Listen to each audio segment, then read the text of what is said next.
Hello guys, स्वागत है हमारे चैनल भोजपुरी झंकार में। आइए जानते हैं भोजपुरी सिनेमा की मशहूर अभिनेत्री आम्रपाली दुबे की एक्टिंग के अलावा अपने ग्लैमरस अंदाज के लिए जानी जाती है। फिल्मों में आने से पहले उन्होंने कुछ टेलीविज़न सीरियल में काम किया है। उन्हें पहला ब्रेक 2008 में आने वाले शो 7 फेरे सोलोनी का सफ़र से मिला था। इस शो में उन्होंने श्वेता सिंह का किरदार निभाया था।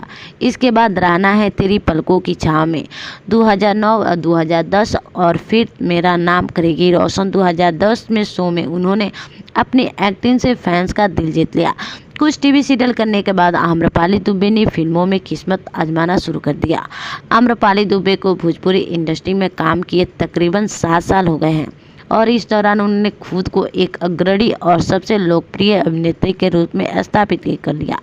जी हाँ दोस्तों, आम्रपाली दुबे का जन्म 11 जनवरी 1987 को उत्तर प्रदेश के गोरखपुर जिले में हुआ था। गोरखपुर में स्कूलिंग के बाद आम्रपाली अपने दादाजी के पास मुंबई आ गई थी।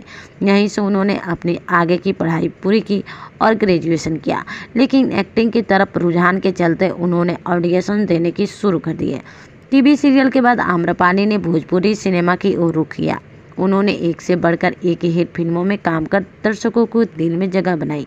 आम्रपाली अपने ग्लैमरस अंदाज के चलते सोशल मीडिया पर काफ़ी पॉपुलर हो गई। बात की जाए आम्रपाली दुबे की फिल्मों की तो निरहुआ हिंदुस्तानी से 2004 में आम्रपाली ने भोजपुरी सिनेमा में कदम रखा और फिर पीछे मुड़कर नहीं देखा।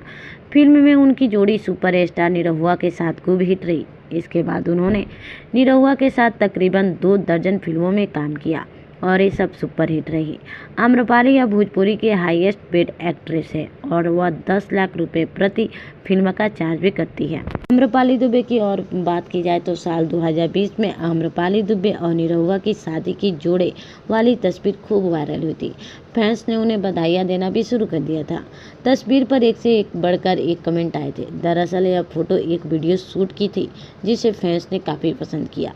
क्या कहना चाहेंगे आम्रपाली दुबे के बारे में, बताइए हमें कमेंट बॉक्स में। ऐसे ही अपडेट जानने के लिए बने रहिए हमारे चैनल भोजपुरी झंकार में।